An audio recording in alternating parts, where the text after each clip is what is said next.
When people perhaps think about the Vietnam veteran, they have kind of a Hollywood-produced image of that from one of the more popular Vietnam films.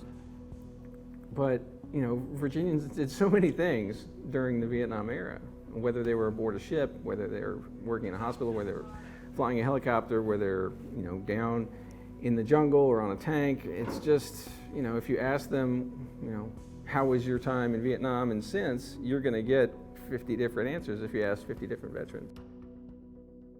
Biographical information about yourself, and then I'll ask you some questions about your experiences, and you can say as much or as little as you'd like about any of the questions that I have for you. Okay, well, you know, I could carry on.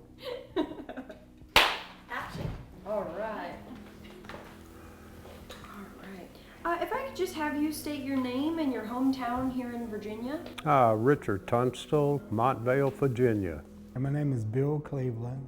I live here in the city of Alexandria, Virginia. Florence Inez Dunn, Yale, Virginia. Frank Zahar, and I live in Virginia Beach, Virginia. There is no singular Vietnam veteran experience. And that's one thing we really want to showcase in this exhibit. Any preconceived notion they had about, you know, what a Vietnam veteran is and what they experienced, you know, there's a lot more to it.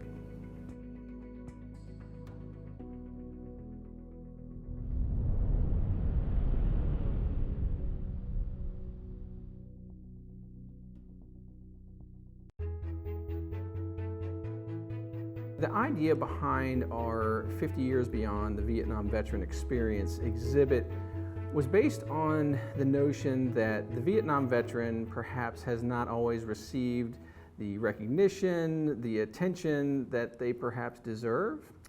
The Vietnam veteran kind of lives in this area that's been overshadowed a little bit by the Greatest Generation, and then more recent events, events like the Persian Gulf War and 20 years in Iraq and Afghanistan, which have received a lot of media attention. The fact that these veterans have been living as Vietnam veterans for half a century, and it's time that we put the spotlight on them, and it's time that we learned what that has meant to them. What has it meant to them to be a Vietnam veteran? So what has it been like living as a Vietnam veteran for 50 plus years now? The last 20 or 25 been the best, because people don't realize that when we came back from Vietnam, it was not an experience of joy, it was protest. I get sad.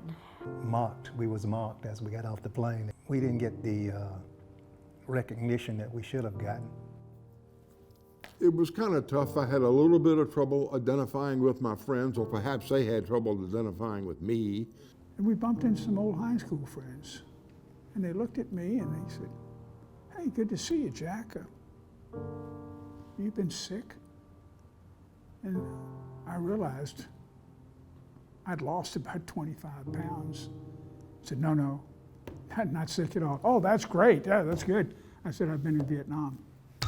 That stopped the conversation. They didn't want to talk anymore. They didn't want to hear about Vietnam. And I was approached by the director because I have some experience working with like primary sources and historic research and interview skills. So he asked if I would be willing to be involved in the project, and that way we could have a couple different people that could do interviews and a couple different people that could scan the archival material and work with check-in.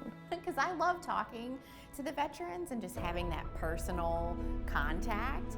It's an honor that they trust us enough to share their stories and their experiences and their emotions. We had one gentleman who served in the Marines and who still carried in his wallet a list of all of the men in his unit that were killed in action in Vietnam. And him offering to take that out and show it to us in the interview was a really, really powerful moment for me. The fact that it's 50 years since he's been in Vietnam and he still thinks about everything that went on there and the people that did not come home with him. So Dr. Mountcastle, he completely out of the blue actually got an email inviting me to be part of this process. and I didn't quite know what to expect, but he just gave me a sense that he needed portraits, and that was it. And so to be asked to do this, I mean, oh my goodness, I think it's so important to document history and honor the folks that came before us.